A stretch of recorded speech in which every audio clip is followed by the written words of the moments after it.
So today I've been commissioned to do something totally different and totally out my comfort zone. So the daughter asked me, I want a shot of Louis, grandson, sitting in a pumpkin. So the plan is, I've set up here, I'll just show you, just turn around. So we've set up here, really low down, and we're shooting the pumpkin at very long range, with this beautiful autumn scene in front of us. Now, unfortunately, with this shot, we're not really getting the colours of the trees, but we will try one or two different compositions. But we've got to be quick, obviously.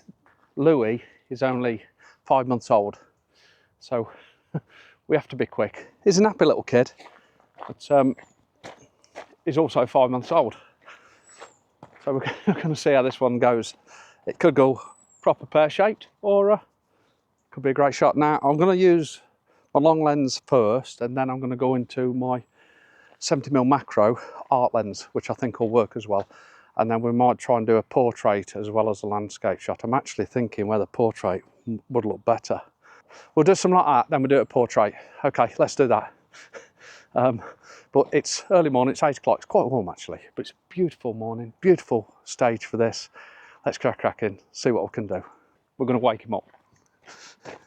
We've also got Ralph here, so if possible, we're going to fit him in. Because he's the colour of a pumpkin.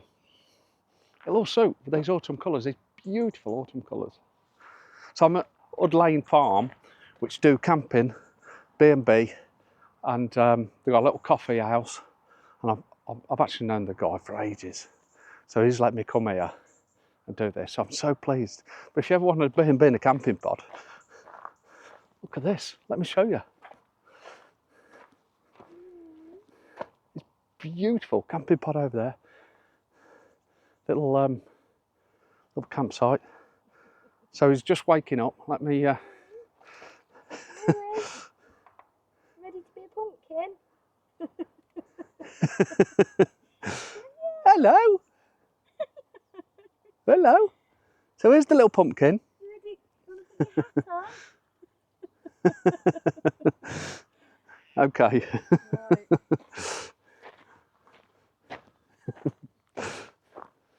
Kids and animals you shouldn't work with. Kids and animals. Kids, animals. Okay, let's see if it works. Let's see if it works, shall we? So here's the pumpkin, lad.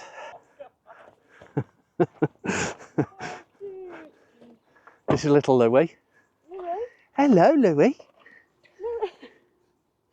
I think Pumpkin's asleep. Come on, Dad.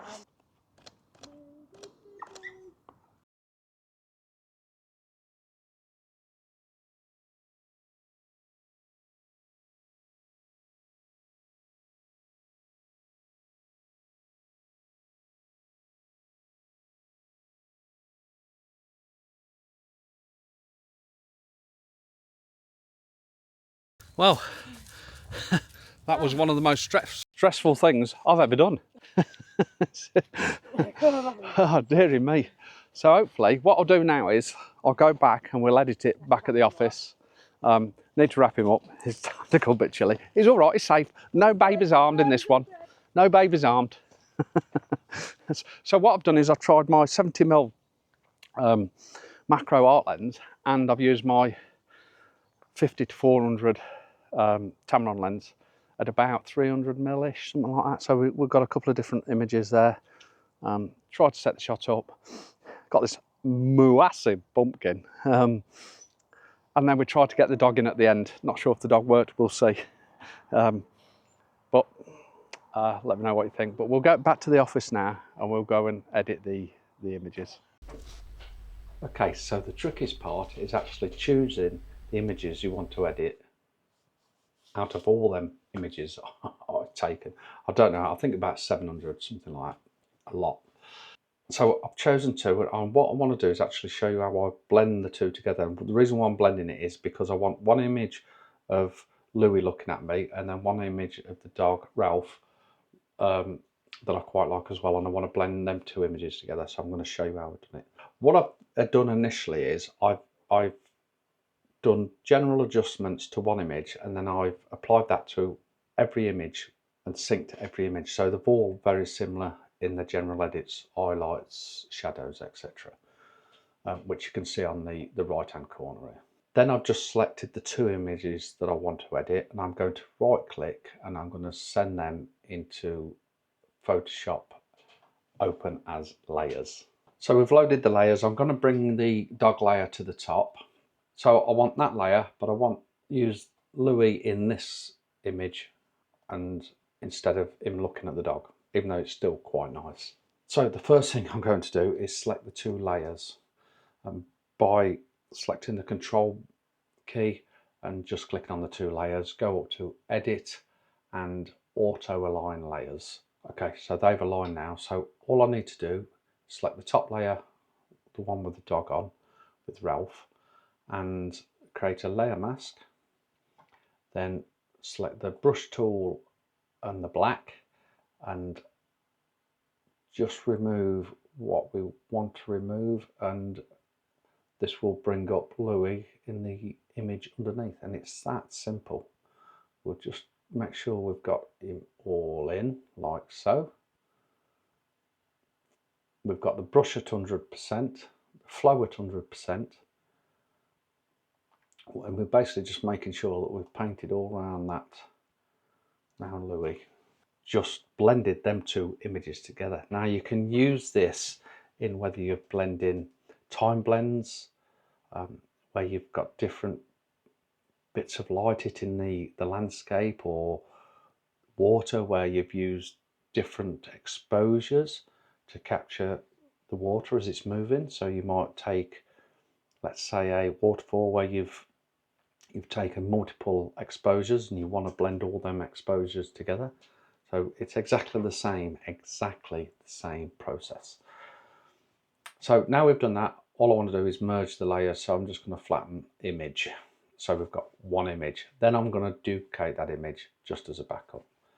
Switch the bottom one off, and then the next thing we need to do is just remove some objects. So we'll select the remove tool, and I'm going to remove the lead. So I'm just going to draw roughly over the lead like so. We'll remove that, and the other thing I want to remove is obviously the dog's harness, Ralph's harness. I don't want that. I want to see a plain clean dog. So I've selected them. We'll click apply. Okay, so it's not done a bad job. We just need to work on Ralph a little bit more around the neck. So I'm just gonna select the areas where I'm not quite happy with. Okay, so it's done a fairly good job. What I'm going to do then is I'm just going to select the spot heel tool, and I'm just going to clean up the pumpkin a little bit. And I think the reason why I'm selecting this, because it's a little bit quicker and it should do a pretty decent job. So it's not too aggressive for Photoshop to deal with, and obviously it's not using the internet as well, so it's obviously an awful lot quicker. So I'm just going to run over this very quickly, clean up those little bits, and the next bit I want to do while I'm talking to you doing this, the next bit I want to do is actually the highlights in between the trees. I want to fill them in. So we'll clean the pumpkin up. That's the pumpkin cleaned up like so. Quite happy with that. Looking very tidy indeed. Looks like it's been bought from Asda when actually it was homegrown by a friend of ours. I think what I'll do is we'll try a bit of the remove tool in Lightroom to finish it off with. Before I do any sort of removing, I'm going to do one thing. I'm going to crop the image, and the reason why I'm going to crop it is because the dog is now being introduced on the right hand side.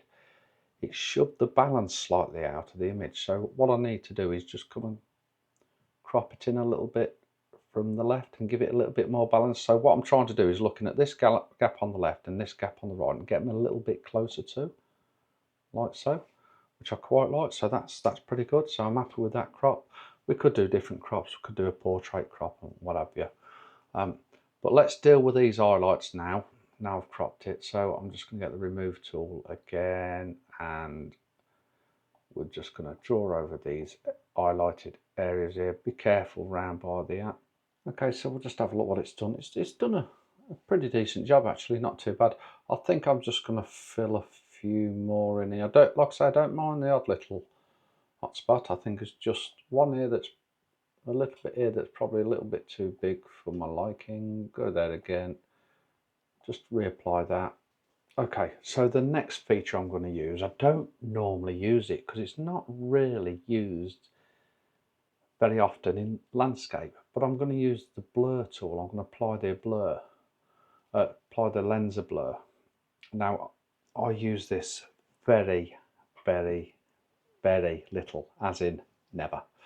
So this is a little bit of a learning curve for me. The only time I've used it is on other images that I've processed of this image actually. So because I don't do portrait shots and I don't tend to blend them like that. So I've applied the blend. I quite like the blend as it is. The only bit I don't like is where it's missed the top of the blend. So if I click blur, that will give me a brush, and then I can apply a blur to the areas that I want to, which is the top there, and that'll focus in there. That's that blur. I'm quite happy. We can change the strength of that blur, by the way. I'll just drop it down a little bit, I think. So we can change the strength of that. I'm happy with that blur. Everything's looking good. So I want to then start putting some more local adjustments and masks in. I'm going to do a radial mask first, so I'm going to put that in the middle of the image there, and then subtract subject. An easy way to find out if you can't see is just up something till it goes mad, like so, and it has. It's done a good job. And I'm actually going to up the exposure. I'm going to drop the DAs, so we've got that nice glow behind. Drop the clarity slightly, and then I'm just going to come back up and then just put a bit of warmth colour in there. So I'm just going to come to the colour block, and I'm just going to search around to see where I think it feels best. Somewhere there.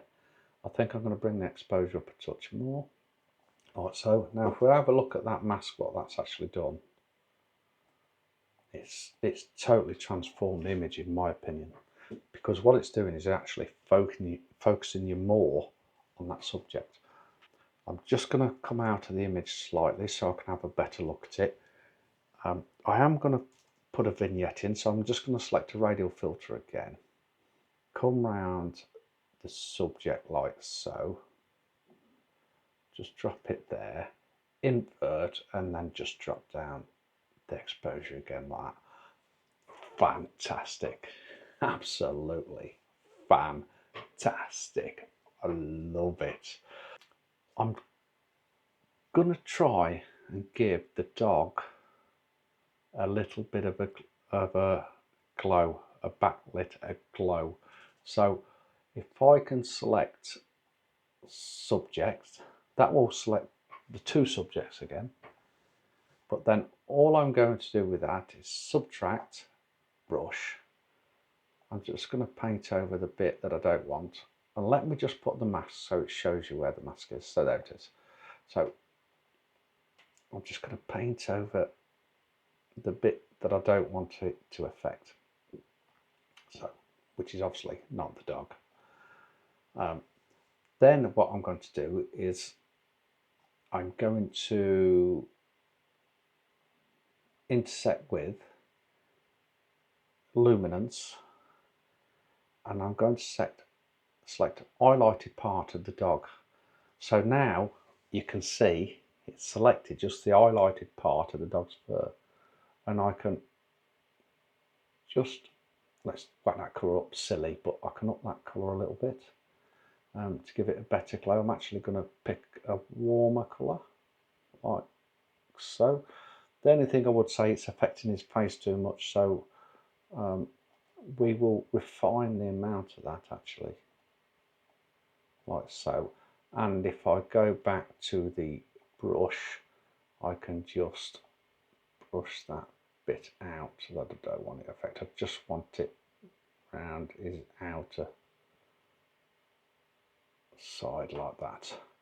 Just take off the mask, and it's just gave the dog that nice warm glow behind him, which I think works quite well. Fantastic, love that, fantastic. I think I'm just going to, so there's two crops I've got here. There's that crop, and then, which I really like, but we can also have a portrait, obviously, like so, which I think works really well as well. I think that looks fantastic. I think the important thing is to get the gaps right, bottom left and bottom right, so the subjects look central. Let's just undo that crop. The other thing I'm just going to do is come down to the do a touch of colour grading. Luminance, I'm just going to up them yellows and the oranges and the yellows just slightly like so.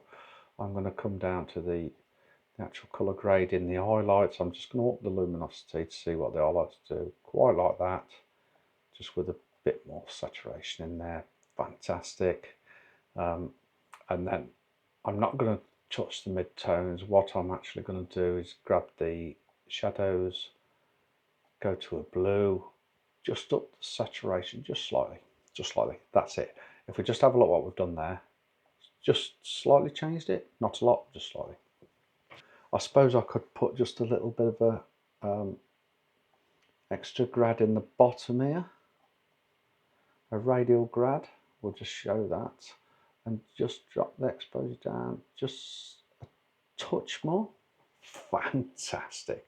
Oh, and the last thing I'm going to do is just up the vibrance just that touch more, because that colour is amazing.